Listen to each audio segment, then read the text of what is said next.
بسم الله الرحمن الرحيم. الحمد لله رب العالمين، والصلاة والسلام على المبعوث رحمة للعالمين، والعاقبة للمتقين، فلا عدوان إلا على الظالمين. ربنا آتنا الحكم وفصح الخطاب، ومن يؤتي الحكمة فقد أوتي خيرا كثيرا. ما بعد، فإن أصدق الحديث كلام الله،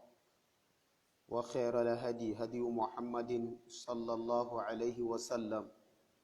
وشر الأمور محدثاتها، وكل محدثة بدعة، وكل بدعة ضلالة، وكل ضلالة في النار. أعاذنا الله وأجارنا من النار. رب اشرح لي صدري ويسر لي أمري واحلل عقدة من لساني يفقهوا قولي. adọ́pẹ́ fún Ọlọ́run bẹ́ẹ̀ Ẹlẹ́dàá wa, atọrọ ìkẹ́ àti ìgẹ̀ fún aṣíwájú ẹ̀dá Ànábì wa Muhammad sallallahu alaihi wasallam. Ìkẹ́ Ọlọ́run bá atọ́lá rẹ̀ kó máa bá Ànábì náà àtàwọn ará ilé rẹ̀ àtàwọn sàhábà rẹ̀ àti gbogbo àwọn tí wọ́n bá tọ ìlànà rẹ̀ títí di ìjọ́ al-qiyāmah. Òní jẹ́ ìjọ́ kẹtàlá nínú oṣù Dhul-Hajj, tí ń ṣe oṣù kejìlá nínú òǹkà oṣù Islam, ọdún 1442 tí Ànábì ṣe hijira láti ìlú Mákkà lọ sí ìlú Madina, léyìí tí ó ṣe dédé sí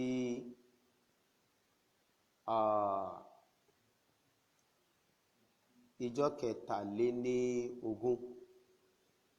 nínú oṣù keje ọdún 2021. Pẹ̀lú yọ̀ǹda tí Ọlọ́run bá, a ó lò dédé àkókò yìí fún obì ọdún obì ọdún tí a ti sábà ní ṣíṣe tẹ́lẹ̀ dáàmà, kí ti pa àṣẹfẹ́ bẹ̀rẹ̀ àti ṣe ní mọ́ksì àṣàfálọ́ nígbàtá yóò di pé a ti ṣe ń ti kọlù wá sí náríà mìbà insha Allah. A ó máa bá lọ ní náríà mìbà pẹ̀lú ògbó Ọlọ́run. Òun náà ni dáwọ́rá tírà tí a wá fẹ́ gbéyẹ̀wò òní ọ̀la ọ̀túnla, kọ́lọ̀n kó fún wa ní ẹ̀mí gígùn àtàlàáfíà. Òun náà ni ahkamul maulud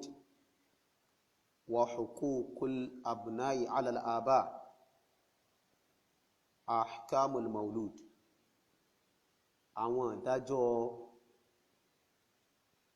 ìdájọ́ àwọn ọmọ tí à ń bí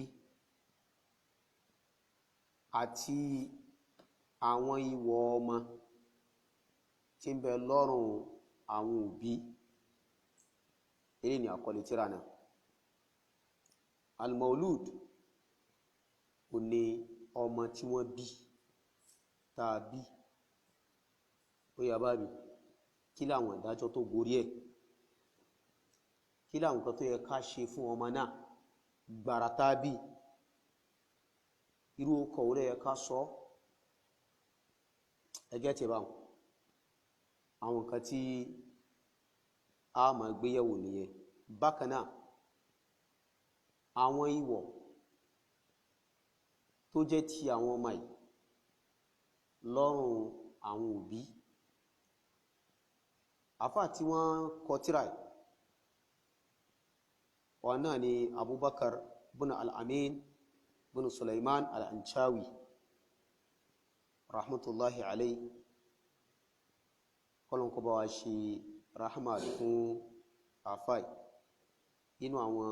àfáà wa náà ni tí wọ́n ń bẹ lásìkò. In fact, inú ìlú tá wà náà làwọn náà wà. kọ́lọ̀ bá aláàánú kó bá wa lọ́rẹ̀ ẹ̀mí wọn sí dáadáa la ilaha illallah. Náà láì ní gba àsìkò lọ́wọ́ kan àwọ̀ muqaddima ọ̀rọ̀ tí síwájú. Bàbá ní bismillahir rahmanir rahim. A bẹ̀rẹ̀ tírà pẹ̀lú orúkọ Ọlọ́run ọba àjọkẹ́ ayé, ọba àsàkí ọ̀run. Eléyìí ni ìṣesí àwọn ulama qadiman wa hadithan, tipẹ́tipẹ́ àti ní ìṣe tá ń sọ̀rọ̀ yìí. Tán bá fẹ́ bẹ̀rẹ̀ ìdánilẹ́kọ̀ọ́ àmọ́ fẹ́ kọ tírà, wọ́n máa bẹ̀rẹ̀ pẹ̀lú gbólóhùn bismillahir rahmanir rahim. Orúkú kílẹ̀ sí wa bá èmi mọ́ ń sọ̀rọ̀ kan pé mi tí ìbá tírà kan pàdé tí olùkọ tírà yẹn tó wá kọ tírà náà tó bẹ̀rẹ̀ tírà pẹ̀lú a'udhu billahi minash shaitani rajim. Ẹ gbọ́ mi yé, tán bá fẹ́ bẹ̀rẹ̀ wọ́n bẹ̀rẹ̀ pẹ̀lú gbólóhùn bismillahir rahmanir rahim. Àbọ́n fẹ́ bẹ̀rẹ̀ ilqa'u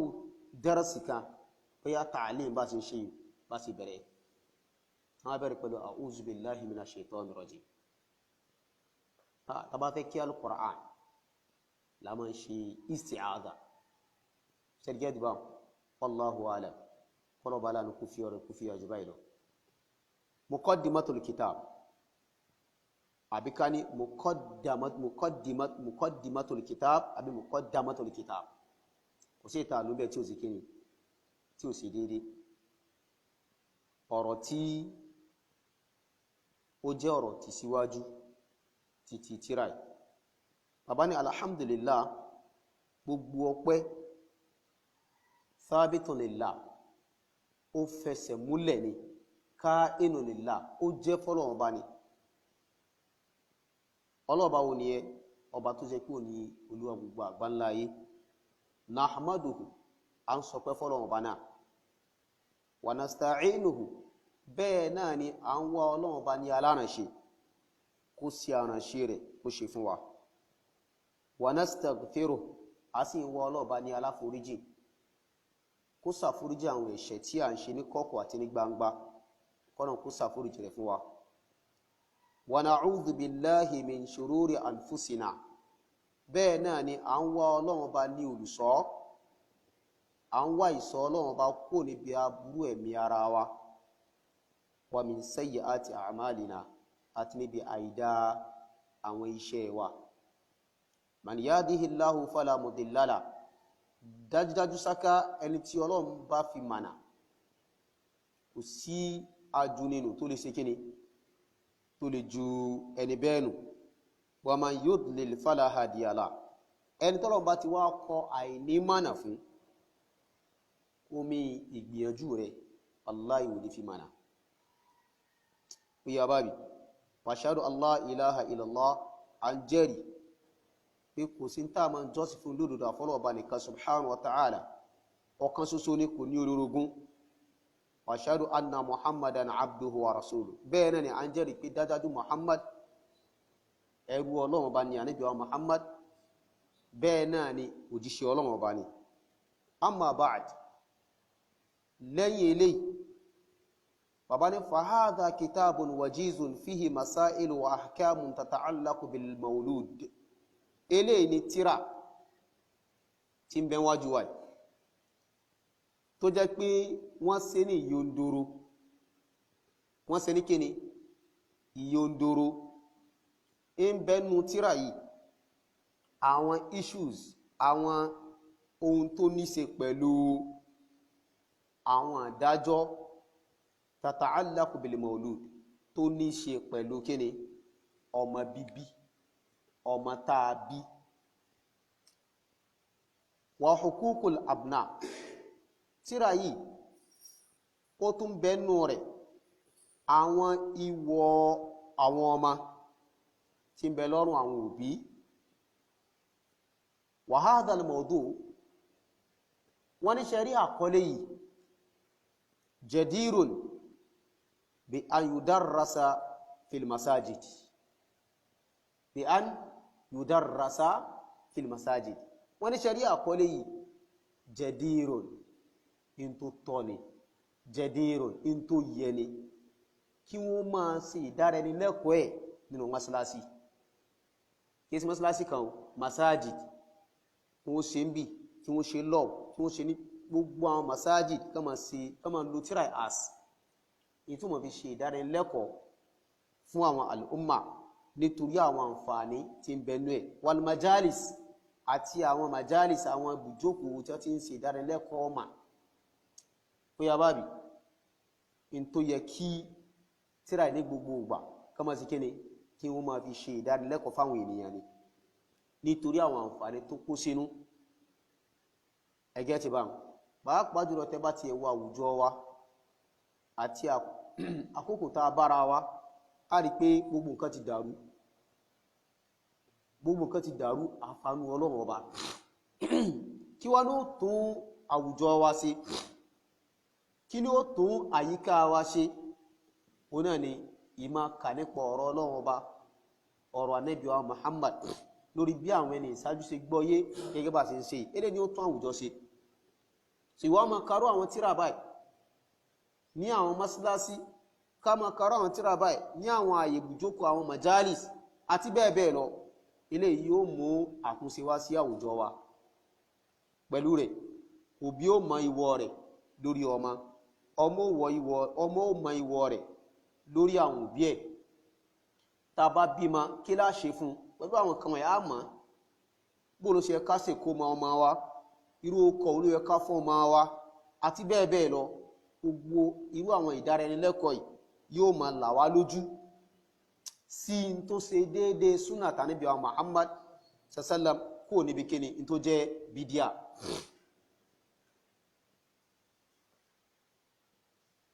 وهذا الموضوع جدير بأن يدرس في المساجد والمجالس وأن يتناوله والدعاة والخطباء في المحاضرات والخطب بينا نكيا àwọn olùpèpè àwọn du'at àwọn olùpèpè sí t'Ọlọ́hun àti àwọn ìmáàmù tí wọ́n ṣe khutuba ní ńjọ́ jímà al-khutaba àwọn khutuba ó yẹ káwọn náà máa náwó mútíráì ká máa ṣàlàyé ẹ̀ fún àwọn ènìyàn níbi muhadarati wọn àti níbi khutuba wọn torí àǹfààní tí kíni tí ó kó sínú bàbá ní wa qad dhakartu al-masaila wal ahkama mujarradatan 'ani al-adilla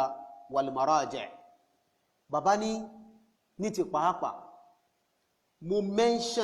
mú àwọn mas'ala kan wá àwọn issues kan àwọn ohun àgbéyẹ̀wò kan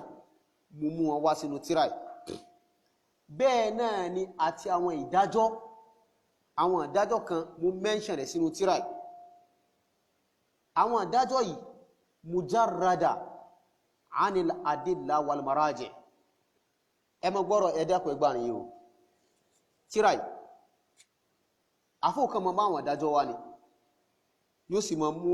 àwọn ọ̀rọ̀ wá àmọ́ kìí ṣe pé bóyá wọ́n mú àyà Kùránì wá kìí ṣe pé bóyá wọ́n mú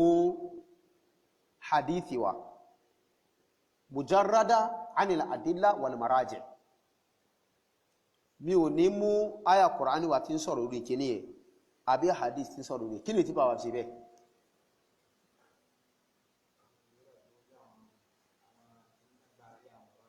Naam. Aha.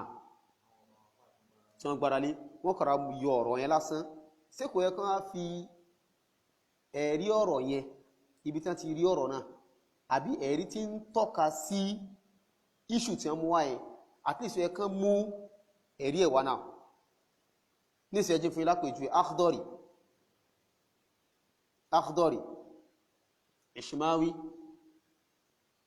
Naam, Muqaddimatul Izziyya àwọn tírà yìí sí wọ́n bá yà Kùránì wá fún tàbá ṣí bábì nípa àlùwàlá mathalan tàbá ṣí àkọlé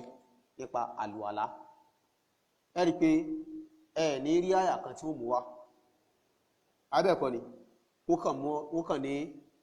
báábù aw faslun fara'idul wudu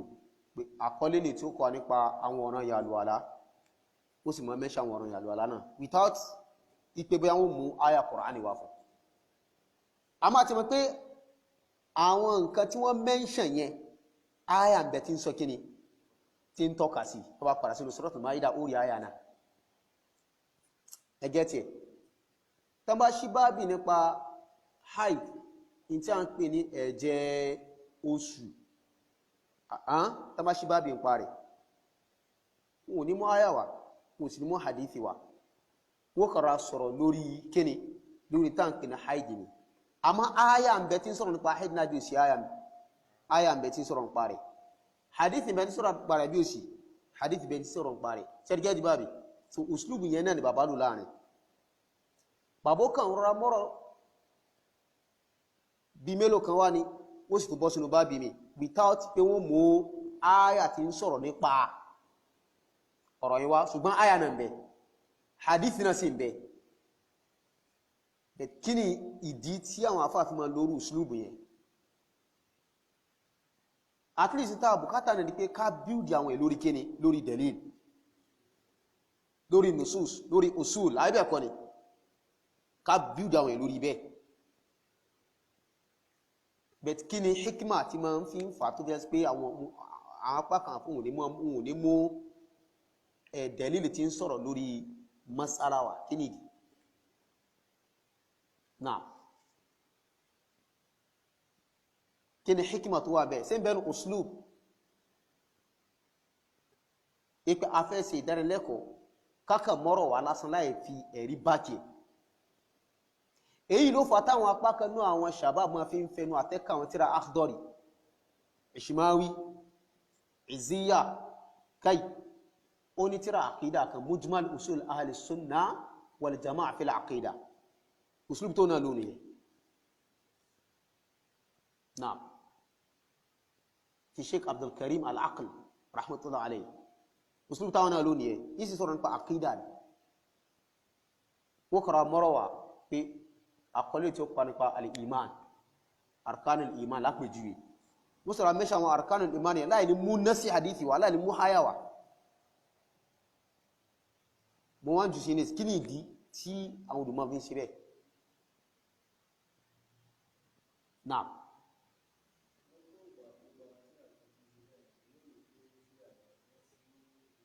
ikhtisar ní bàbá fi sọ láàrin pé wà fàhádà kitabun wajizun tíra ní tí wọ́n kàrà sí ní yondoro tó bá fẹ́ ma mú àwọn àyàtò Qur'aniyyawa àtàwọn ahadithu nabawiyya tó bá fẹ́ ma mú wá tíra yóò ṣe kíni yóò tóbi jù báyìí lọ ẹ gbogbo pages yẹ kò ju 15 pages lọ ṣẹ́gẹ́jì bá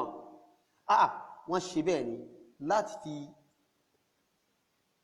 inú hikima ọ̀nà ni pé kí mọ̀ lè bá kí nǹkan lè bá tètè rọrùn fún yàn nísì mo ti mọ̀ pé ìdájọ́ nǹkan báyìí ni àìbẹ̀ẹ̀kọ́ ni next thing kí wá lọ wá àyà tí ń sọ̀rọ̀ ń parẹ̀ má dẹ̀rẹ̀ àyà náà kìí ṣe tó nira ni kí wá àwọn àdìsí ń sọ̀rọ̀ ń parẹ̀ má dẹ̀rẹ̀ àwọn àdìsí náà kìí ṣe tó nira ni sẹ́dígẹ́dì bábí kọ́lọ̀ bá láàánú kó fi ọ̀rọ̀ kó fi àjùbá lọ bàbá ṣe ní yondoro láti nítorí pé n ò fẹ́ kí tíra ó ṣe kíni kó tóbi jù báyìí lọ sẹ́dígẹ́dì bábí kìí ṣe pé gbogbo àwọn ọ̀rọ̀ tí wọ́n bá mú aláàrin bí a kò sẹ́rí fún rárá ẹ̀rí rẹ̀ wà àwọn àyà rẹ̀ ń bẹ àwọn ahadith ń bẹ tí ń tọ́ka sí ọ̀rọ̀ àwọn ilé ìsájú ń bẹ tí ń tọ́ka sí burúkú yóò bá mi kílẹ̀ sí bàbá ìyẹn bá bàbá ní liyakuna alkitab khafif alhaml ìdínú bàbá ti sọ ìdí fún wa ní ìsìn bàbá ní mo ṣe bẹ́ẹ̀ nítorí kí tíra lè bá rọrùn àti mú dání mo lè gbé dání kò ní wú lọ́wọ́ mi mo lè jù ápò ní ìsìn ilé ní ìsìn ẹwọ bó ṣe tóbi ṣé mo lè jù lè sápò tuhfatul mawlud bi ahkamil mawlud tuhfatul mawdud afwan tuhfatul mawdud bi ahkamil mawlud Ibn Qayyim al-Jawzi rahmatullahi alayhi ṣé lè ṣe jù ápò torí pé ẹ̀rọ àyà Kùránì bẹ̀ gbogbo ọ̀rọ̀ tó bá mú àyà wa wọ́n mú hadithi wa lójó tóbi báyìí àmẹ́lẹ̀ wọ́n kọ̀rọ̀ sí ní yóò kó lè bá rọrùn àṣẹ kíni láti lè gbé láti lè mú dání fún ọmọ akẹ́kọ̀ọ́ ní ìnira àti múdání àti bẹ́ẹ̀ bẹ́ẹ̀ lọ ẹjẹ́ ìdìbò àbí bàbá ní kó lè bá rọrùn àti kíni láti gbé dání wala'allahu yakunu matnan aqumu insha Allah bi sharhi bàbá ní tọ̀ ó ṣe é ṣe kó jẹ́ pé kí lè ká fi lè ṣe bí matinu tó pé pẹ̀lú ògùn Ọlọ́run máa padà sí sharhu rẹ̀ in padà sí kíni sharhu rẹ̀ wa dhikri al-adilla alayhi tí sì tún máa mention àwọn ẹ̀rí tí ń tọ́ka sí gbogbo ọ̀rọ̀ tá mú wáyé eléyìí kákan fi lè ṣe bí matinu sharhu rẹ̀ bàbá ní pẹ̀lú ògùn Ọlọ́run ń bọ̀ wá níwájú tá sì máa mú àwọn gbogbo àwọn ẹ̀rí tí ń tọ́ka sí àwọn masala tá mú wá nínú rẹ̀ burúkú kílẹ̀ sí bàbá waqad tatabba'tu fihi ma sahha fihi dalil bàbá ní mo tọ́ pínpín àwọn nǹkan tí ẹ̀rí lálàáfíà tó fẹsẹ̀ múlẹ̀ lórí ẹ̀ mo tọ́ pínpín ẹ̀ kí n tó mú wá sínú àwọn masala àwọn issues tó já sí pé àwọn ẹ̀rí tí ń tọ́ka sí issue yẹn àwọn ẹ̀rí tó lálàáfíà ni mo tọ́ pínpín àwọn ẹ̀rí yẹn kó tó kún ní mo á mú issue yẹn wá sínú tírà yìí wa tarajjaha 'inda ahli at-tahqiq ọ̀rọ̀ tó jẹ́ pé ó borí tó lálàáfíà lọ́dọ̀ àwọn olùtọ́pinpin òkodoro ọ̀rọ̀ ẹgẹ́ tí ẹ̀ kí n tó mú wá máa mi sọ pé tabbas ọ̀rọ̀ yìí ọ̀rọ̀ tó borí ní lọ́dọ̀ àwọn olùmọ̀ masala mi mẹ́tẹ́ pé ìyapa wà ń bẹ ìwọ̀n àrí pé tabbas èyí tí mú wáyé ọ̀rọ̀ tó borí ní ọ̀rọ̀ tó borí jù inú ọ̀rọ̀ àwọn olùmọ̀ ẹni bàbá ni mo mú wá sínú tírà yìí بغض النظر عن شهرة القول أو المذهب أبان مو دé díjú mo gbójú kúrò níbi شهرة القول pé ọ̀rọ̀ ìgbàjúmọ̀ ọ̀rọ̀ àbí ìgbàjúmọ̀ mazhaba mo gbójú kúrò níbi eléyìí tájẹ́tì mi kíni kí òdodo ṣe kíni kó fojú hàn kó dẹ̀ rinlẹ̀ kì í sí pé bí mazhaba ìlú gbàjúmọ̀ àbí pé ọ̀rọ̀ ilé ló gbajúmọ̀ rárá òdodo ilé mo gbìyànjú àti kéré láti rí pé mo wá sí àárín bàbá nígbà tí mo wá pàtó mo wá samaituhu mo sọ tírà yìí mo fún ní àkọlé ahkamul maulud wa huququl abna'i ala al-aba fallaha arju wa as'alu an yataqabbalahu minni Ọlọ́run ni mo ń bẹ̀ kó gba iṣẹ́ ìlọ́wọ́ mi wa yaj'alahu khalisan li wajhil karim kódé kọ́lọ́run dẹ̀ ṣe ní ìta ṣe nítorí ojú Ọlọ́run ọba alápọ̀nlé ìyẹn ni pé ìta ṣe nítorí tọ́lọ́run ọba kọ́lọ́run má jẹ́ pé a ṣe pẹ̀lú síárì ni ẹgẹ́ ti bá àbá ń ṣàdúrà nìyẹn kọ́lọ́run kó sì gba àdúrà tí a fà ṣe àwa náà ta fẹ́ ka ẹ̀ kọ́lọ́run kó fi kíláàsì inú ẹ̀mí tiwa náà ká ka nítorí tọ́lọ́run ká sì gbọ́ nítorí tọ́lọ́run ká sì mú lò nítorí tọ́lọ́run àwọn àgbọ́yé tí ń bẹ́nu rẹ̀ kọ́lọ́run fi yé mi àtẹnìkọ̀ọ̀kan wa wala la ilaha illallah wa yanfa'ani bihi fi ddarain kọ́lọ́run sì jẹ́ ìsànfàní pẹ̀lú ẹ̀ láyé àti lálìkìyọ́mà innahu waliyyu dhalika ọlọ́ọ̀bá òun náà ni ọba tó ní kápá lórí bẹ́ẹ̀ ó ní ọba tí ó máa mú ní ṣe kòǹgẹ́ rẹ̀ tó sì ní kápá lórí bẹ́ẹ̀ adúpẹ́ fọ́lọ́ọ̀ba olúwa gbogbo àgbáńláyé so eléyìí jẹ́ bí ọ̀rọ̀ tìsíwájú ọ̀rọ̀ bẹ̀rẹ̀ náà gbogbo àti mọ̀ tí a fẹ́ máa gbéyẹ̀wò ní tírà ìníṣẹ́ tó sì já sí pé ìta bùkátà láwùjọ wa ni gbogbo àlá ń bímọ bẹ́ẹ̀nà ẹ̀bẹ́kọ̀ jojúmọ́ là ń bímọ so ìjà wa mọ àwọn àdájọ́ tí ọmọ bíbí kó sínú ká tó bímọ náà kí láwọn kan tó yẹ ká mójútó ìgbà tá bímọ yẹn tọ́mọ náà wáyé òkè kí láwọn kan tó yẹ ká mójútó kí ni in tí súnnà tí Ànábì kọ́ wa sallallahu alaihi wasallam ẹlẹ́mí àmì wà ní oyún báyìí ọmọ náà ti wáyé òkè àsìkò tó wà ní oyún ní ìsìn kí ni nǹkan tó yẹ ká máa ṣe ẹ̀ńgẹ́ tí ó báyìí pẹ̀lú ògo Ọlọ́run gbogbo láàmà sí kíni láàmà gbé òun tírà láàrin ijọ́ mẹ́ta pẹ̀lú ògo Ọlọ́run kọ́lọ́run kó fi yé wa tọ́ nǹkan àkọ́kọ́ ni'matul waladi wa dhurriya ṣe rí ọmọ ni'ma ló jẹ́ dhurriya àrọ́mọdọ́mọ kéèyàn ní ọmọ ọmọ ọmọ ọmọ ọmọ ọmọ ọmọ àwọn nǹkan wọ̀nyí ni'ma ìdẹ̀ra ìdẹ̀kùn ìkẹ́ ni Ọlọ́run fi ṣe fún gbogbo ẹni tó Ọlọ́run bá fún kíni tó bá fún lọ́mọ ìkẹ́ ni o ni'ma sì ni kódà tẹ́ máwọn ànábì Ọlọ́run ọba alayhim salatu wassalam àwọn náà ibi tí ọmọ jẹ́ ni'ma dé wọ́n máa ń béèrè fọmọ níwájú Ọlọ́run ọba sọ pé Ọlọ́run sọmọ fáwa náà jẹ́ alọ́mọ láyé wọ́n máa ń béèrè fún zuriya ọmọ ọmọ ọmọ kálíbà mọ̀ pé ọmọ bíbí ọmọ níní ni'ma ni sàwà ó jọ ọmọ ọkùnrin ni àbójọ ọmọ obìnrin torí pé ọmọ ọkùnrin lè ní ọ̀pọ̀ ọmọ nífẹ̀ẹ́ sí jù ọ̀pọ̀ ọmọ wò pé ọmọ obìnrin nǹkan yẹpẹrẹ ni eré ìrònú àwọn aláìmọ̀ká àkọ́kọ́ nù gẹ́gẹ́ bá ti ṣàlàyé pẹ̀lú ògùn ọ̀rọ̀ so ọmọ ni'ma ni ìkẹ́ni bàbá ní innal walad tẹ́rí ọmọ wa zuriya àti àwọn ọmọ ọmọ àrọmọdọ́mọdọ́mọ ni'matun min ni'amillah al-azima ìkẹ́ni bákanáà nínú ìkẹ́ Ọlọ́run bá tó tóbi wahibatun minhu ẹ̀bùn sí ni ẹ̀bùn ni látọ̀rọ̀ Ọlọ́run bá subhanahu wa ta'ala wazinatun fi dunya kódà ọmọ ọ̀ṣọ́ ló jẹ́ Ọlọ́run fi sí ọ̀ṣọ́ fún ọmọ nìyàn ní láyé mi báyìí wa sababu intifa'il aba fi darain ọmọ ó sì tún máa jẹ́ sábàbí àǹfààní fún bàbá láyé àti lálìkìyọ́mà bàbá tó bímọ ìyá tó bímọ yóò ṣàǹfààní pẹ̀lú ọmọ láyé mi báyìí lálìkìyọ́mà náà yóò tún jẹ́rìí ọmọ náà àmọ́ tó bá ṣe kíni tó bá tẹ̀lé òfin Ọlọ́run bá lára ọmọ náà tó sì fọmọ náà ní tẹ́ríbíà ti Islam ẹ̀kọ́ Islam ẹjẹ́ tí ọmọ yóò máa jẹ́ kíni yóò máa jẹ́ ọmọ àǹfààní fún láyé àti lálìkìyọ́mà walidhalika kana al-anbiya ìdínú tó fi jásí pé àwọn ànábì Ọlọ́run ọba was-salihun àti àwọn ẹni rere yas'aluna Allaha dhurriyyatan tayyiba wọ́n máa ń bẹ Ọlọ́run ọba pé k'Ọlọ́run kó fún àwọn ní dhurriya àrọmọdọ́mọ ọmọ ọmọ ọmọ ètò dáa tó mọ́ àwọn ànábì Ọlọ́run ọba wọ́n béèrè fẹ́lẹ̀ eléyìí jẹ́ nǹkan àkọ́kọ́ lábẹ́ ọ̀rọ̀ tí bàbá sọ yìí sáyà Kùránì ń bá kẹ ọ̀rọ̀ bí òsì àyà tí ń bá kẹ àyà ń bẹ tí ń bá kẹ ọlọ́ni lillahi mulku samawati wal ard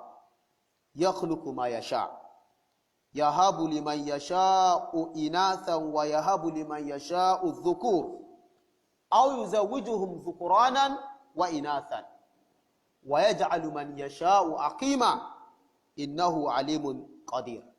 ọlọ́ọ̀bẹ̀ ẹlẹ́dàá wa sọ wípé ìjọba sánmà àti ilẹ̀ tọ́lọ́ọ̀bà nìkan ni Ọlọ́run máa ń ṣẹ̀dá tó bá fẹ́ ìmọ̀ ń dá tó bá síkẹ́ ni tó bá wù bákanáà Ọlọ́run bá subhanahu wa ta'ala yahabu liman yasha'u inatha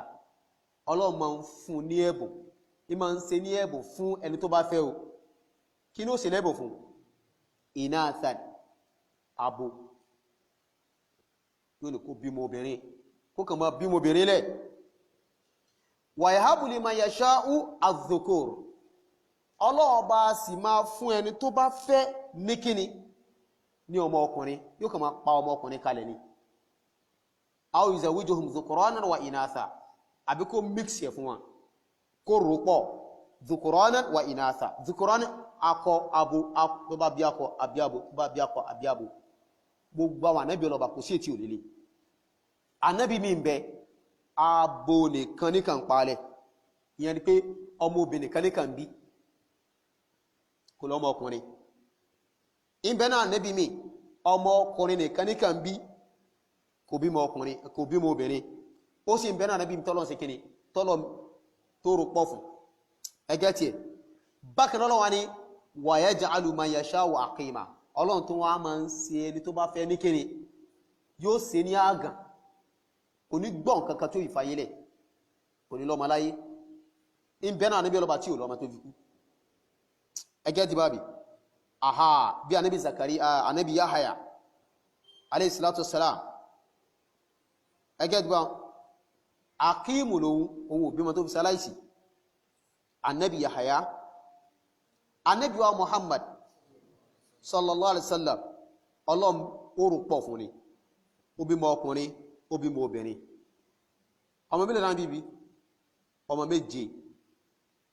mélòó lọmọ ọkùnrin bẹ́ẹ̀ mélòó lọmọ obìnrin ọmọ ọkùnrin mélòó náà bíbí mẹ́ta ọmọ obìnrin mélòó mẹ́rin ẹ̀rìkẹ́ mixture ní ẹ Ànábì Ibrahim wọ́n ń pè ní abul aulad kò bímọ obìnrin tí ẹ ọmọ ọkùnrin nìkan Ànábì Ibrahim ìlú bí Ànábì Lut wọ́n ń pè ní kíni abul banat ẹgẹ́dìbà bàbá àwọn ọmọbìnrin kan ló ṣe kíni ìlú ń bí tẹ̀ kò bí ọmọ ọkùnrin so tí wọ́n náà bá wá jẹ́ pé ọmọ ọkùnrin ló ń bílẹ̀ ó fi jọtánu Ànábì Ibrahim tó jẹ́ pé ọmọ ọkùnrin nìkan ló ń bílẹ̀ ọmọbìnrin kan ló ń bílẹ̀ ó fi jọta ní Ànábì Lut Ọlọ́run ló pọ̀ fún ọ Ànábì wa Muhammad sallallahu alaihi wasallam ó tẹ̀ wá gbọ́n kankan Ànábì tanu Ànábì Yahaya sẹ́dìgẹ́dìbà so kálíbà ń pé ọmọ ní'mà ni ìkẹ́ni lọ́lọ́run fi ṣe ní ẹ̀bùn fún wa fa ẹgẹ́ tí ẹ̀ har àwọn ànábì ọlọ́bà náà sí kiri wọ́n máa ń béèrè fún ọmọ rùpó kílẹ̀ ṣe ọba tàbá padà sínú suratul al-Imran tí bá gbàgbé al-Imran àbí suratul Ma'idah al-Imran ẹgẹ́ tí ẹ̀ a rí pé ànábì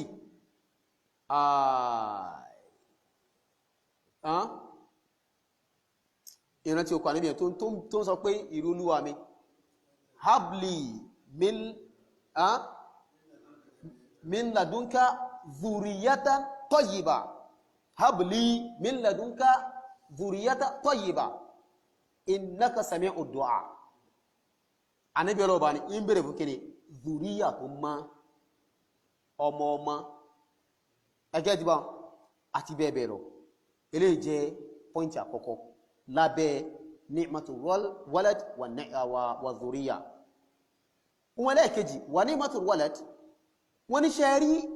ni'ma ọmọ ìkẹ́ tí ọmọ jẹ́ la yantafi' bihal aba òbí ò lè ṣàǹfààní pẹ̀lú ni'ma yẹn o a sọ pé ọmọ jẹ́ kíni ìkẹ́ ẹ wá gbọ́ dáadáa òbí ò wá lè ṣàǹfààní ìkẹ́ yẹn kò lè ráǹfààní ẹ̀ illa idha qamu biwajibihim tijahal abna àfi tí àwọn òbí náà bá dìde pẹ̀lú responsibility wọn tí wọ́n dúró déédé pẹ̀lú àwọn ẹ̀tọ́ àwọn ọmọ bó ṣe tọ́ bó ṣe yẹ náà lè rí àǹfààní ìkẹ́ tó mọ jẹ́ o ẹgẹ́tẹ̀ mina shukri wa ri'aya li annahum mas'uluna an dhalika yawm al-qiyamah nípa ìdúpẹ́ fọ́lọ́wọ́ba subhanahu wa ta'ala àti ìdáranjẹ àwọn ọmọ yìí ní ìdáranjẹ bó ṣe tọ́ bó ṣe yẹ bọ́lọ̀ sí ní àdáran wọn jẹ ẹ̀rí pọ́lọ́ba subhanahu wa ta'ala ó jí ká mọ̀ pé ó ní ya ayyuhal ladhina amanu qu anfusakum wa ahlikum nara ọlọ́ni ẹ̀yin olùgbàgbọ́ òdodo ẹ lára yín àti àwọn ìyálì yín kúrò níbi kíni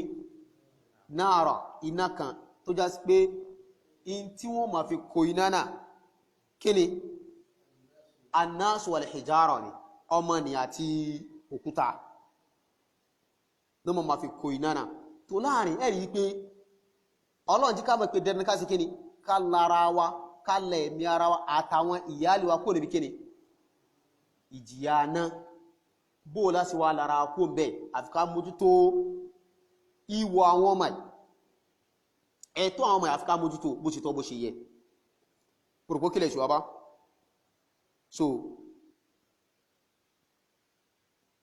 ẹ ti káwò lónìí irú tẹ́rìbíyà wò là ń fáwọn ọmọ wa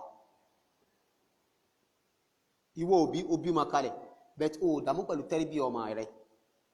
tẹ́rìbíyà títí Islam kò múmú lẹ́mìí rẹ̀ ó dàmú pẹ̀lú ẹ̀ ó sì fẹ́ jèrè ọmọ náà ó fẹ́ rí àǹfààní ìkẹ́ tọmọ yẹn jẹ́ ó wá fẹ́ rí àǹfààní ìkẹ́ yẹn ó sì dàmú pẹ̀lú kíni ẹ̀kọ́ tó yanjú ẹ̀kọ́ tó múnádóko tó yẹ kó fọmọ náà ó dàmú pẹ̀lú ẹ̀ àfi ẹ̀kọ́ kíni ẹ̀kọ́ tayé ó kọ́ ní ẹ̀kọ́ ẹ̀sìn ni ó sì fi rí ìkẹ́ lára ọmọ yẹn ló fi rí àǹfààní ìkẹ́ tọmọ náà jẹ́ láyé àti lálẹ́ kìí ó máa pàápàá jùlọ ńgbà tó bá ṣaláìsí tó sí láyé má ìgbà lótò ma ní ìgbà tí ń bẹ fọ́mà àmọ́ tó bá mójútó kéne tẹ́rìbíyà rẹ̀ ẹ̀kọ́ Islam ọlọ́ni yá ayyuhal ladhina amanu qu anfusakum wa alaykum nara waquduha an-nas wal hijara 'alayha malaikatun giladun shidadun la ya'suna Allaha ma amarahum wa yaf'aluna ma yu'marun annabi sallallahu alaihi wa alihi wasallam ó ní kullukum ra'in ẹ̀tẹ́tí yẹ gbọ́ dáadáa gbogbo yín pátá ni adáran jẹ wa kullukum mas'ulun an ra'iyati bẹ́ẹ̀ náà ni gbogbo yín náà ni wọ́n béèrè lọ́wọ́ ẹ̀ báwo ló ṣe kíni ló sì dáran ẹ̀ jẹ wal imam ra'in wa mas'ulun an ra'iyati imam tí ń darí adarí ló jẹ́ o adáran jẹ ló jẹ́ wọ́n sì béèrè lọ́wọ́ rẹ̀ bóòlù sì dárin ẹ̀jẹ̀ wà rọ́jùlù ráìn fi ahlihi sẹ́wárí ọmọnìyàn òun náà adáranjẹ̀ ló jẹ́ lára àwọn ará ilé rẹ̀ àwọn ìyàwó ẹ̀ àwọn ọmọ rẹ̀ àwọn tí ń bẹ lábẹ́ rẹ̀ adáranjẹ̀ ló jẹ́ lórí wọn o bẹ́ẹ̀ náà ni wọ́n béèrè lọ́wọ́ tiẹ̀ náà bóòlù sì dá wọn jẹ́ walmara'atu sẹ́wárí obìnrin ìyàwó òun náà ra'iya adáranjẹ̀ ló náà jẹ́ fi bayti zawjiha nínú ilé ọkọ ẹ̀ àwọn ìyàwó adáran ni wọ́n jẹ́ nínú ilé ọkọ wọn o wa mas'ula wọ́n béèrè lọ́wọ́ tiwọn náà an ra'iyatiha nípa báwo ni wọ́n sì dára nínú ilé wọn jẹ́ wal khadimu àníbi sẹ́ rí ọmọ ọ̀dọ̀ bọ̀ìbọ̀yí tá a gbà òṣìṣẹ́ ra'in adáran ló náà jẹ́ wa mas'ulun an ra'iyati wọ́n béèrè lọ́wọ́ tí ẹ̀ náà báwo ni ó ṣe dá ẹran ẹ̀jẹ̀ tẹ́ bá wo hadithi Imam Bukhari àti Muslim wọ́n kọ hadithi jáde hadith 2554 inú Sahih Bukhari inú Sahih Muslim hadith 1829 then ó tún wà ní hadith 209 nínú Sahih Muslim tẹ́ bá wo hadithi dáadáa ẹ rí pé olórí tí ń kọ́ wa náà ní rí pé àwọn ọmọ wa tá bá fẹ́ rí ni'ima tí Ọlọ́run sọ pé wọ́n jẹ́ tá bá fẹ́ rí àǹfààní ni'ima yẹn ìkẹ́ tọ́mọ jẹ́ tá bá fẹ́ rí àǹfààní ìkẹ́ náà àwọn kọ́kọ́ mójútó ẹ̀kọ́ àwọn ọmọ yìí ẹlòmíì bímọ àmọ́ ọmọ rẹ̀ kírun òun sì ń kírun yóò fi lélẹ̀ yóò wá sí mọ́sálásí àmọ́ máa ń sùnrùn léntí ẹ̀ Ọlọ́run sì ní ẹ̀la ẹ̀mí ara yín àtàwọn ọmọ yín náà kó níbi kíni kó níbi ìyá ìwọ́ fẹ́ lára rẹ̀ ò la àwọn ọmọ rẹ̀ ò lè lára ẹ̀ kò fi yé mi ni kò rán mi lọ́lẹ̀ kí ó ní kò tí ẹ̀ jẹ́ kí n mọ̀ nípa Ọlọ́run bá kò jẹ́ kí n mọ̀ nípa Ànábì wa Muhammad sallallahu alaihi wasallam yóò wá jẹ́ ìbálẹ́jọ́ aburú fún lálẹ́ kí ó máa ó tàn pé tó bá fẹ́ rí ni'ima ọmọ mójútó ọmọ náà látàyé ara ni'ima rẹ̀ náà ni pé kí n tó bá kú yóò máa ṣe kíni yóò máa ṣàdúrà fún ọ àmọ́ ó kẹ́lẹ́kọ̀ọ́ rẹ̀ ilé ìwé ni ọmọ ya wá ya láìmọ̀kan sí ẹ̀sìn tọ́lọ̀ wàláhì Ọlọ́run bó gbà ọmú ní ìgbàmú tó ní àgbà ó sì lè mórí bọ́ ni'ima ọmọ ò lè rí ẹgẹ́ ti báwọn dandan ní ká fáwọn ọmọ ní tẹ́rìbíyà ìsìlámíyà láti rí ni'ima tí Ọlọ́run bá ń sọ ni tánibí ń sọ fún wa ni láti rí ni'ima rẹ̀ ilé jẹ́ nǹkan àkọ́kọ́ ẹlẹ́kejì alìbìṣárọ̀tù bil maulud tọ́ àwa bímọ ní ìsìn àbímọ báyìí a máa ń fún ní nírò òdòdó pẹ̀lú ń ta bá bí wal farhu bi kudumihi ká sì máa dunnú ká máa dunnú pẹ̀lú wíwá ọmọ pé ọmọ yìí ti wá sáyé àbí lálàáfíà kí ni wá ó dùn albisharatu bil maulud ìfúnnírò pẹ̀lú ń tàbí àmà bímà albishara nìyẹn wal farhu kásì dùnú kí ni wá ó dùn bí kudumihi pẹ̀lú kí ni wíwáyé ọmọ pé ọmọ yìí ti wá sáyé báyìí kí ni wá ó dùn lábẹ́ eléyìí bàbá ni yustahabbu lil muslim in ta fẹ́ ni fún muslimi an yubadira ila tabshiri akhihi al muslim kó tètè yára fún àwọn ọmọ ìyá rẹ̀ tán jẹ́ muslimi nírò kíni wípé àbímọ o Ọlọ́run sọ mọ́ o ẹgẹ́ jùbá idha razaqahu Allahu mauludan tọ́lọ̀ ń bá pèsè ọmọ fún kó fún ọrùn àbímọ o ṣẹ́dígẹ́ jùbá bí fayuhanni'uhu wa yada'u lahu bil khair wal baraka àwọn tí ó ti fún nírò ní lẹ́sẹ̀kẹsẹ̀ àwọn náà ṣe kíni wọ́n lè kí ọ wọ́n sì ṣàdúà oore àti albarka fún ọ àtọmọ náà ẹgẹ́ tí ok mo bímọ nísìn mo bímọ báyìí mo wá fún ìlú pé ọlọ́mọ sọmọ o kí ni tẹ́yìn sọ kí ni ẹ̀kọ́ Islam kí ni Yorùbá máa wí tó bá ní àmọ̀ bímọ ọlọ́wọ́ ẹbáríkà o ọlọ́wọ́ dàṣà ẹbẹ́ ẹ̀kọ́ ni náà àmọ́ kí ni ẹ̀kọ́ Ànábì wa Muhammad kí ló ní ká wí kí ni tí Ànábì sọ pé ká sí kí ni ká sọ fún ẹni tí Ọlọ́run pèsè ọmọ fún naam barakallahu laka fil mawhub lak wa shakarta alwahib wa balaga ashuddahu wa ruzikta birrahu àdúà tá ṣe fún ẹni tí ó bá bímọ lélẹ̀ àdúà ló ẹ̀ka ha tó ti pé èyí tá máa ń sọ ní Yorùbá náà ó fara pẹ́ ilé Ọlọ́run kí ni ẹ̀báríkà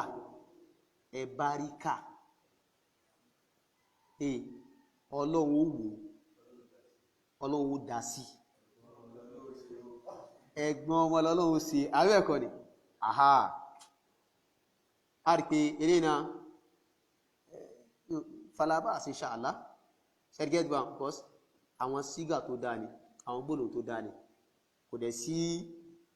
nǹkan kan rẹ̀ tó fẹ́ fara pẹ́ bí ẹbọ kò sí mẹ́ ṣẹ́gẹ́t bank àhá so gbónà tó dáa ni àmọ́ èyí tá níbi kọ́ wa ẹ jẹ́ ká háù náà àbẹ́ẹ̀kọ́ ni ẹ jẹ́ ká háì tá níbi kọ́ wa ká gbé sórí barakallahu lak fil mawhubi lak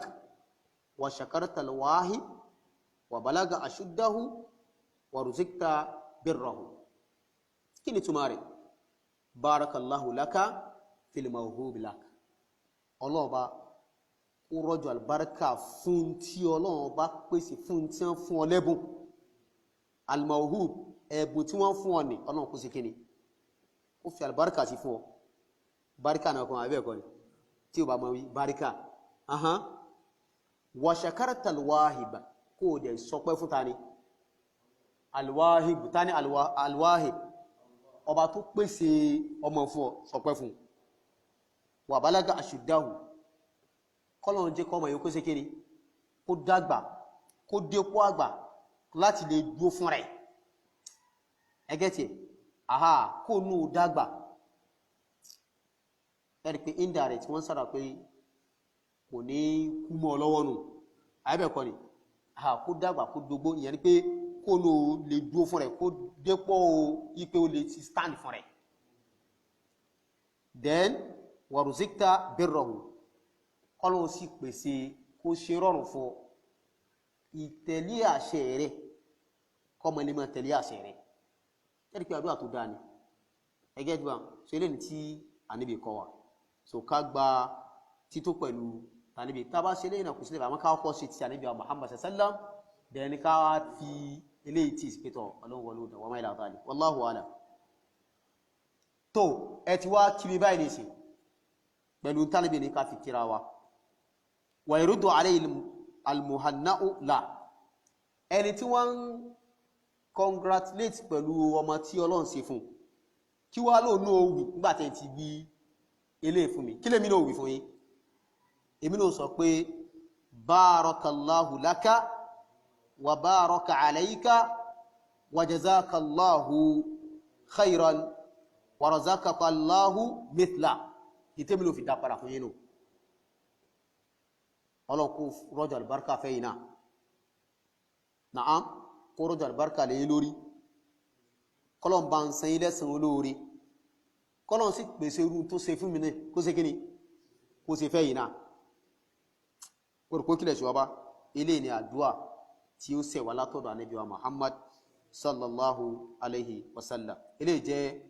nǹkan alákọ̀ọ́kọ́ lábẹ́ ohun ẹlẹ́ẹ̀kejì bákan náà wa yustahabbu lil mawlud laha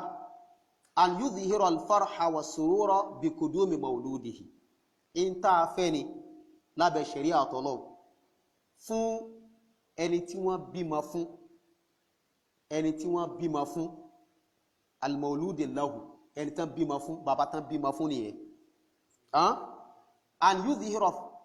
al-farha kó ṣàfihàn ìdùnnú ẹ̀ kínú rí kó ṣàfihàn rẹ̀ kárí ìdùnnú ẹ̀ lára rẹ̀ yáà lágbàjá tán bá gun ẹṣin rẹ̀ lónìí kò ní ṣe kíni ẹṣin ò ní ṣe kíni kò ní kọsẹ̀ kó dùnnú pẹ̀lú kíni dídé ọmọ yìí sáyé sawa'an dédé ni kana al-mawludu dhakaran aw untha ọmọ yìí ó jọmọ ọkùnrin ni àbí obìnrin fala yufarriqu baynahuma kó gbọ́rọ̀ mọ́kùnrin wà láàrin àwọn ọmọ yìí ẹ̀rí pẹ̀lú mi tó bá ipò ọmọ ọkùnrin bá ní inú rí ó dùn gan àmọ́ tó bá pọ́ ọmọ obìnrin bá ní kọ́ inú rí ó dùn àmọ́ arọ́rọ̀ ń kó tí ò díẹ̀ ọmọbìnrin yóò feel some nǹkankan yóò feel nǹkankan ní ẹ̀mí rẹ̀ ẹgẹ́tẹ̀ tó ẹjẹ́ àmà lámàdájú ipé irú ìṣesí yìí ìṣesí àwọn jahiliya nìyẹn o àwọn aláìmọ̀ká àkọ́kọ́ pé khilafan lima alayhi ahlul jahiliya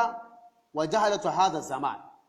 in tí àwọn aláìmọ̀ká àkọ́kọ́ ń bẹnu rẹ̀ ní normal ta fẹ́ ká ṣe náà bí ká dùnnú kí ni ó dùn ọmọkùnrin ló jẹ́ nàbọ́ ọmọbìnrin ká dùnnú bá ṣe dùnnú sí ọmọbìnrin náà ládùnnú sí ọmọkùnrin ikú ògbọ́dọ̀ jù kan lọ ṣẹ́dígẹ́dì wọn yapa sí tí àwọn aláìmọ̀ká àkọ́kọ́ tí wọ́n ń bẹ lórí ẹ̀ àti àwọn aláìmọ̀kan tí ń bẹ ní zamani tiwa iná wa kafa bil mar'i maktan ó tó fún ọmọ ní ẹ̀ṣẹ̀ tó tóbi an yaskhata na maktan ẹ̀ṣẹ̀ àbíká ní àlébù an yaskhata ma wahabahu Allahu ta'ala kó wá máa bínú kó máa bara jẹ́ sí tọ́lọ̀ bá pèsè fún ní kíni ní ẹ̀bùn tọ́lọ̀ bá fún ọlẹ́bùn ọmọ obìnrin gẹ́lò mí wà tí ó sì kíni kó ló ti ẹ̀bí mobìnrin kọ́sẹ̀ pé kama fi ó kọ ọmọ pé tí bàbá lágbájá ìyá lágbájá àti bẹ́ẹ̀ bẹ́ẹ̀ lọ kò rí ọlọ́run wá ṣe fún wọn tó wọ́n gbára jẹ́ pé ó sì ní mọ́ bí mobìnrin wa yakrahu ma radiyahu lahu yóò tún wá máa kórìíra ìntọ́lọ̀ bá yọ́nú sí fún ọlọ́run yọ́nú sí fún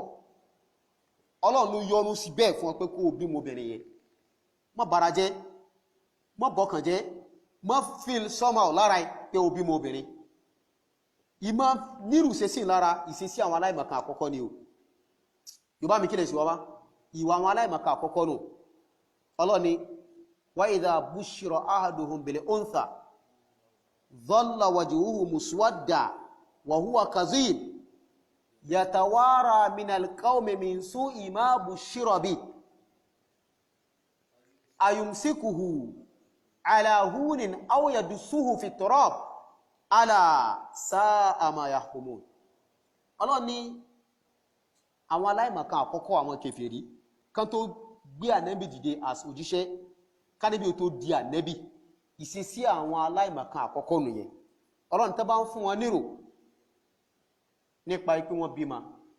ọmọ yẹn wá jẹ́ ọmọ obìnrin pé wọ́n á fún wọn lórí pé àmọ́ bímọ o yóò fàjúrò zọ́lá wajhuhu ojúrò kọ́lẹ́lọ́ yóò fàjúrò muswadda ojúrò dúdú ẹgẹ́ tí ẹ̀ wa huwa kazim lẹ́ni tí ń bára tí ń bínú lẹ́ni tí ń kára tó máa bá sọ̀rọ̀ bá yóò mọ̀ kára ní torí pé ó bí mọ́ obìnrin yatawara minal qawm yóò a máa rìn lẹ́yìn àwọn èèyàn lẹ́yìn ìlú kò ní fẹ́ wọ àárín àwọn ènìyàn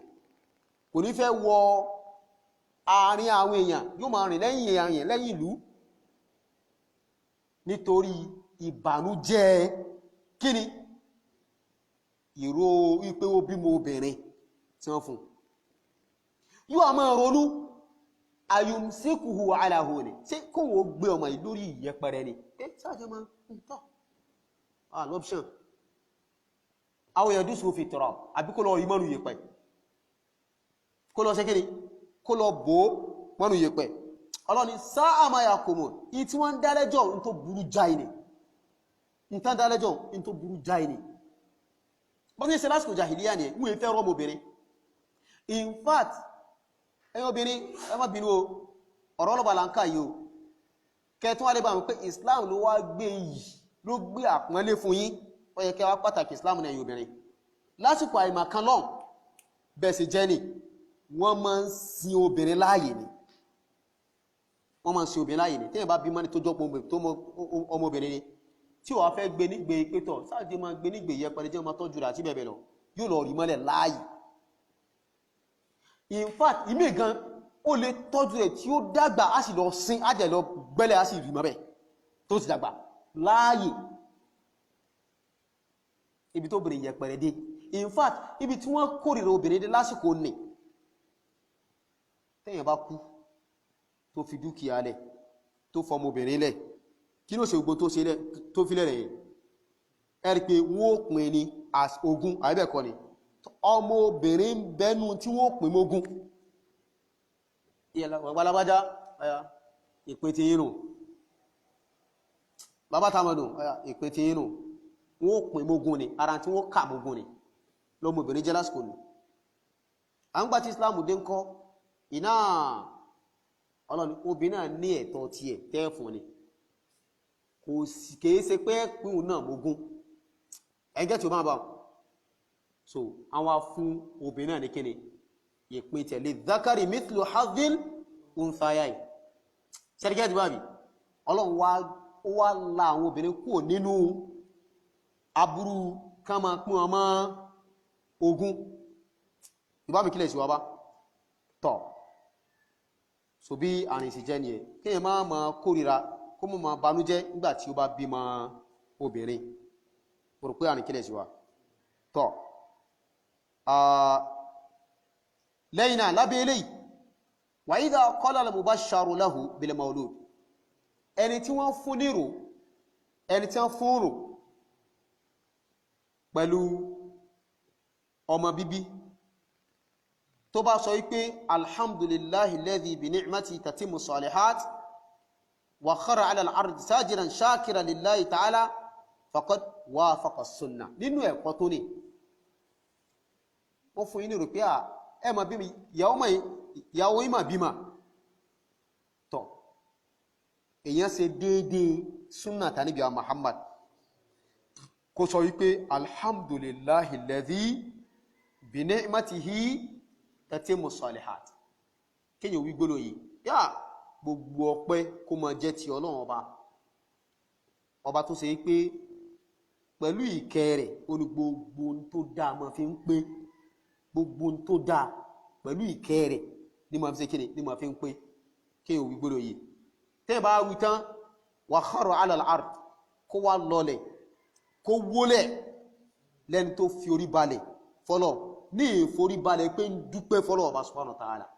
wọ́n pẹ́lẹ̀ ní kíni sujudu shukr ẹgẹ́tẹ̀ kó lọlẹ̀ bẹ́ẹ̀ kó dẹ̀ sí kíni kó sọ pẹ́ fọ́lọ̀ pẹ́tọ̀ ọlọ́mọ dúpẹ́ o tó bá mi sọ kalẹ̀ láyọ̀ ta gbóhùn ọmọ ta gbóhùn yá àgbọ́ pé bẹ́ ẹ̀jẹ̀ ò tó ẹlọ́wó mi wá igbá kò sí gbélé òbí àbí àwọn òṣìṣẹ́ fún rẹ̀ wà máìlá kò sí gbélé ọlọ́mọ dúpẹ́ o kí o kàn wólẹ̀ bẹ́ẹ̀ kò sí sujudu shukr ọ̀nà tá máa ń gbà dúpẹ́ nìyẹn inú tó ṣe déédéé súnà nìyẹn kìí bí ká sọ díjọ́ kó ma wọ́n ni ayá wá sanwó ọpẹ́ mú 5,000 àmì lọ́wọ́ yín bẹ̀ yẹn gbogbo ní bídíà ni ọgbọ́n àti gbowó lọ́wọ́ àwọn ènìyàn yẹn sẹ́díkẹ́ ti báwọn kọ́lọ̀ ọ̀bá láàánú kó sànù wa so eléyìí jẹ́ ìkẹlẹ̀ kejì ẹlẹ́ẹ̀kẹta àbíkádúwáì tọ́ náà ẹlẹ́ẹ̀kẹta nínú nǹkan tí a fẹ́ kí a tún mójútó nígbàtí a bá bímọ tahnikul maulud wa du'a'u lahu bil baraka tahnik tá bá bímọ báyìí nǹkan àkọ́kọ́ tá fẹ́ ká ṣe fọ́mà onítẹ́pẹ̀ ní tahnik kí ni tahnik oníkáwá dẹ́bínú làbídùn ìyá ọmọ àbí bàbá ẹ̀ pàápàá jùlọ bàbá kó jẹ làbídùn ẹlẹ́nu kó jẹ omi ẹ̀ ẹgẹ́ tí ẹ̀ kan wá mú kan fi ra ọmọ ẹ̀ ní èrìgì kan fi ra ní kíni èrìgì má orí ahọ́n rẹ̀ sẹ́díkẹ́ jù bá mi ilé ní kíni tahnik kan wá sàdúà fún pẹ̀lú kíni albarka ilé ìbẹ̀nù kẹta fẹ́ ká sí kíni ká mójútó ń gbà tí a bá bímọ lábẹ́ ilé wọ́n ní at-tahnik ìtàn pé ní tahnik wà madghu shay'in ó ní ká jẹ nǹkankan tá a bá jẹ kíní yẹn wà dálùkù hanki sabi bí ká wá fi gbó àbí ká fi ra èrìgì ọmọ yẹn ọmọ àrùbó ká fi ra wàdùkúlù shay'in minhu fi jawfi kí nǹkan kó sì wọnú okùn ọmọ náà nínú tí a fi sílẹ̀ nù kí nǹkan kó wọnú okùn rẹ̀ wa yustahabbu tahaniku ba'da al-wilada bitamr in ta fẹ́ ni ká ṣe tahaniku yìí ká lo làbídùn ká fi ṣe tahaniki náà lẹ́yìn ìgbà tí a bá bímọ fa in lam yatayassar tí ò bá wá rọrùn táàrí làbídùn farutabun kárí èso tútù bekinu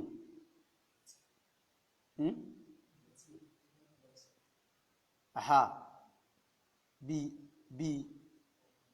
bí watermelon àbí pineapple àti bẹ́ẹ̀ bẹ́ẹ̀ lọ nǹkan tó dájú pé ó dùn tí èsì ètò kan o aha ọsàn gan ọsàn a máa kan fa pineapple náà máa kan àbí watermelon yẹn tàbọ̀ ọ̀gẹ̀dẹ̀ ó mọ̀ ọ̀gẹ̀dẹ̀ kí wá tí ó ti bí omi ṣá yẹn kó òun lè tí ìjẹ nǹkan tó gbogbo yóò bá mi kílẹ̀ sí wa wallahu alam so ní ẹ̀pìn ar-rutab nǹkan tútù èso tútù wa in lam yatayassar tí ò bá wá rọrùn tàbá rí ẹ̀kọ́ fa shay'un hulwun káwá wá nǹkan tó dùn kal-asal bí oyin gidi ni o kama mo oyin tó jẹ́ pé ṣúgà lásán ni tán á mọ̀rọ̀ sọmọ nú ọmọ bá mọ́ sí jẹ̀dí ọlọ́kú sànú wa gbogbo kílẹ̀ sí wa bá so ilé ìjẹ́ nǹkan àkọ́kọ́ lábẹ́ at-tahnik ẹlẹ́kejì wala yasihu fil adhan wal iqama fi udhnay al-mawlud hadithun la fil majma'i baynahuma wala fi ahadihima duna al-akhar bal yud'a lil mawlud bi ay du'a'in fihi talabun lil khair wal baraka wa'awdhatun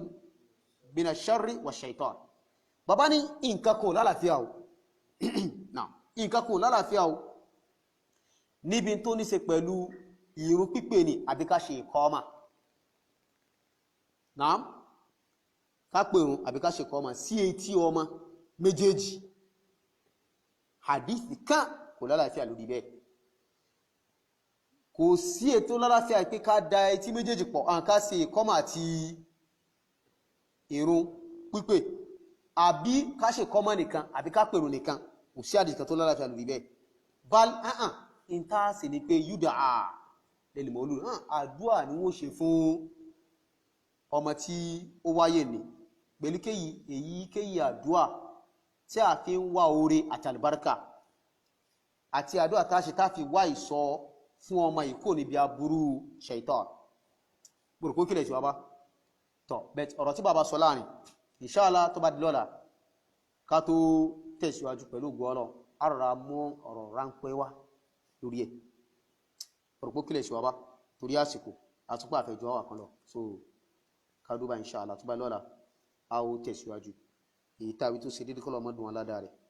mistake tí a ṣe kí ọlọ́ọ̀bá láàánú kó sí àmójúkúrò fún wa wala la ilaha illallah náà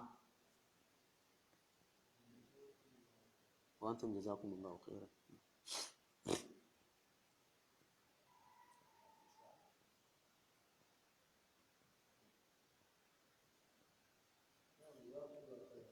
náà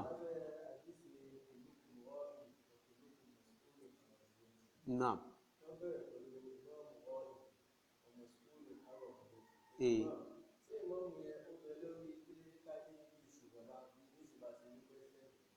náà bẹ́ẹ̀ni aṣíwájú wọ́n ni wàlẹ̀ ra'in wa mas'ulun an ra'iyati olórí tí ń darí òun náà wọnú ẹ̀ olórí tí ń darí ìlú àbí tí ń darí orílẹ̀-èdè òun náà wọnú ẹ̀ wọ́n bèèrè lọ́wọ́ rẹ̀ àwọn tí wọ́n kó sábẹ́ rẹ̀ tání kó máa dà wọ́n jẹ báwo ló ṣe dà wọ́n jẹ wọ́n bèèrè lọ́wọ́ rẹ̀ wa mas'ulun an ra'iyatihi naam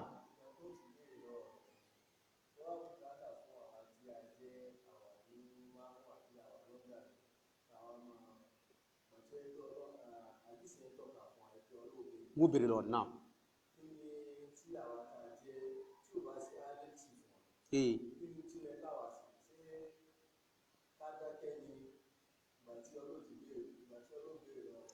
náà bẹ́ẹ̀ ni a dálé ní ìgbìmáàná olórí tí ń ṣàbòsí wa tí ń tẹ ẹ̀tọ́ wa mọ́lẹ̀ tí ó fún wa lẹ́tọ̀ wa táà sì ti mọ̀ pé Ọlọ́run subhanahu wa ta'ala yóò béèrè lọ́wọ́ rẹ̀ nípa àmánà tí wọ́n sì kíni tí wọ́n gbé fún kò wá fún àwa ní ẹ̀tọ́ tiwa ń fi ń dùn wá ó ń tẹ ẹ̀tọ́ wa mọ́lẹ̀ ó gbẹ́sẹ̀lẹ̀ gbogbo tó yẹ ká lẹ́tọ̀ sí ó gbẹ́sẹ̀lẹ̀ àti bẹ́ẹ̀ bẹ́ẹ̀ lọ wọ́n ní pèsè táwọn ògbè sáàmà sí pè fún ni sáàmà bú ni sáàmà yẹpẹrẹ rẹ̀ sáàmà sọ àlébù rẹ̀ ní gbangba ni àti bẹ́ẹ̀ bẹ́ẹ̀ lọ rárá Ànábì sallam ti sọ fún hadisi bẹ́ẹ̀ ní Riyadus Salihin Ànábì sallam sọ fún àwọn Ansar ó ní innakum satalqawna ba'di athara fasbiru hatta talqawna ala al-hawd ó ní dájájẹ́ ẹ̀yin Ansar ẹ̀ ń bọ̀ wá fojú winá kí wọ́n gbẹ́sẹ̀ lékè ni ẹ̀tọ́ yín ń tẹ́ lẹ́tọ̀ sí wọ́n gbẹ́sẹ̀ ní in tí wọ́n rí ti ká níbi ò sọ fún wọn náà ni pé tí ẹ bá ti bára inú irúṣẹ́ sí o ẹ ṣe kíni ẹ jáde ẹ bára jẹ́ ẹ ṣe gbá àríwáni fasbiru ẹ ṣe kíni ẹ má ṣe sùúrù hatta talqawni ala al-hawd har tẹ́ fi kíni tẹ́ fi pàdé mi ní àbàtà mi ele ni ogun tí Ànábì fún wa Ànábì sọ pé a rí àrùn yóò ṣẹlẹ̀ àrùn yóò ṣe kíni yóò ṣẹlẹ̀ ogun rẹ̀ sì ní ó ní kíni ká má ṣe sùúrù náà ṣe sùúrù wà nìkan ni sùúrù nìkan ni ká má ṣàdúà irú àdúà wo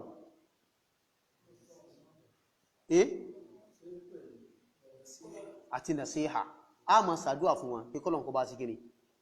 kó bá wa tún wọn sí adẹ̀mà sí nasiha náà irú nasiha ọlá sí fún sí ní gbangba lórí mímbàdì láti máa ké níwájú àwọn ẹ̀ pé lórí sí gbọ́nsà ò sí nasiha ní láà alébìnrin tó bá fẹ́ sí nasiha fún olórí fala yubdi alaniya kó má ṣe gbangba àwọn ènìyàn alébìnrin kó gbà lọ́wọ́ mú kó pàṣòfò pẹ̀lú ẹ̀ kó sí nasiha fún ilé ni ogun tánìbì sí kíni tánìbì fún wa Ànábì ò sọ pé ẹ jáde ẹ má wọ́de Ànábì ò sọ pé ẹ gbé ìdá pé ẹ fẹ́ gbógun ti wọn Ànábì ò ní ẹ̀yà ẹ̀kọ́ kílókọ rẹ̀ sára páálí cardboard paper kí a máa pọ̀lú gbé kẹ́ máa ní Ànábì ò sọ bá ó ní kíni ẹ máa ṣe sùúrù torí pé látara ìjáde sí wọn yẹn pé ẹ fẹ́ máa wọ́ọ̀dẹ o kò sí tí ò ní bí ó lè bí ogun ẹwùlú Syria Libya àtẹ̀wókúnmá àwọn ìlú òkèrè tó yẹ pé díbà sí sọ́rọ̀ bá ìfàyàbalẹ̀ sí mbẹ̀ kí ló bí ìwọ́de àti bí ìwọ́de ló ti bẹ̀rẹ̀ àti pé à ń wọ́de sáwọn olórí bí tó ti bẹ̀rẹ̀ ní ìfàyàbalẹ̀ kó nù lónìí musamman Syria kọlọ̀bà lánàá kó sànù wa so gẹ́gẹ́ bí ìbéèrè yìí ẹ̀kọ́ tá níbi kọ́ wa nìyẹn a níbi ni ẹ máa ṣe sùúrù ni hartef pàdé mi ní abàtà mi already àtùmọ̀pẹ́ ọlọ́run ní òun ó béèrè lọ́wọ́ wọn nípa kíni in fact sàbí kan wá bá níbi ó ní ya Rasulullah olórí ni ò fún wa lẹ́tọ̀ọ́ wa tó tún yẹ ká mọ tẹ̀láṣẹ rẹ̀ tó yẹ ká mọ tẹ̀láṣẹ lórí náà a níbi ni ẹ̀yin ẹ máa fún wọn ní ẹ̀tọ́ wọn kẹ wá béèrè ẹ̀tọ́ tí lọ́dọ̀ ọba lọ́wọ́ ẹ̀ lọ́dọ̀ ọba kọ́lọ̀ kó bá ń gba ẹ̀tọ́ tí yín lọ́wọ́ rẹ̀ ẹjẹ́ tiẹ̀ eré ni ẹ̀kọ́ tí a níbi kọ́ wa so kọ́lọ̀ ọba lánàá kó fi ọ̀rọ̀ kó fi ọ̀rọ̀ jù báyìí lọ náà wa alaikum salaam wa rahmatullahi wa barakatuh wa antum jazakumullahu khairan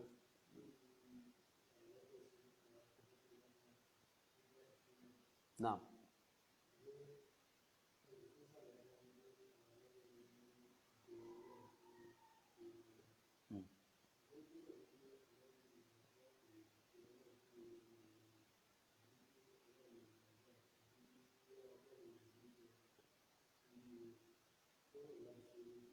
bíbí a kò nífẹ̀ẹ́ yẹn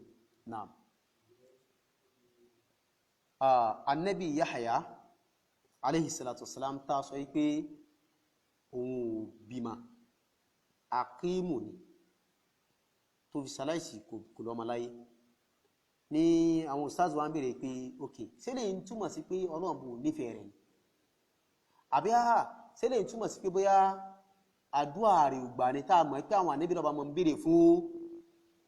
ọmọ àti zuriya àti bẹ́ẹ̀ bẹ́ẹ̀ lọ ṣé Ọlọ́run bò wá gbàdúrà àti ànábì Yahya ni rárá ẹ̀rí pé nínú àyà a sọ pé Ọlọ́run subhanahu wa ta'ala yahabu liman yasha'u ni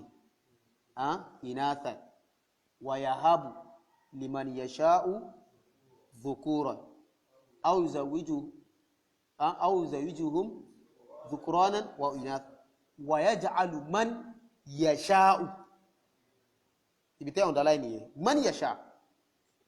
ó wu Ọlọ́run bá nínú màṣíà rẹ̀ nínú màṣíà tiẹ̀ nínú mo fẹ́ tọ́lọ́run ó wu Ọlọ́run bá bẹ́ẹ̀ ni ò jẹ́ kí ànábì Yahya oníkíni ọlọ́mà kìí ṣe pé àdúrà rẹ̀ ni kò gbà kìí dẹ̀ sí pé bóyá Ọlọ́run bò nífẹ̀ẹ́ ànábì Yahya alayhi salatu wassalam gbọ́dọ̀ pé yá bábí màṣíà tọ́rọ̀ bá ló ṣẹ lórí ànábì Yahya ṣẹ́díjẹ́ bábí ìwọ náà tí wọ́n náà yá gan tọ́rọ̀ bò sọmọ fún ọ mọ́ wò kó báyọ̀ lọ Ọlọ́run bò nífẹ̀ẹ́ rẹ̀ ṣẹ́díjẹ́ tiẹ̀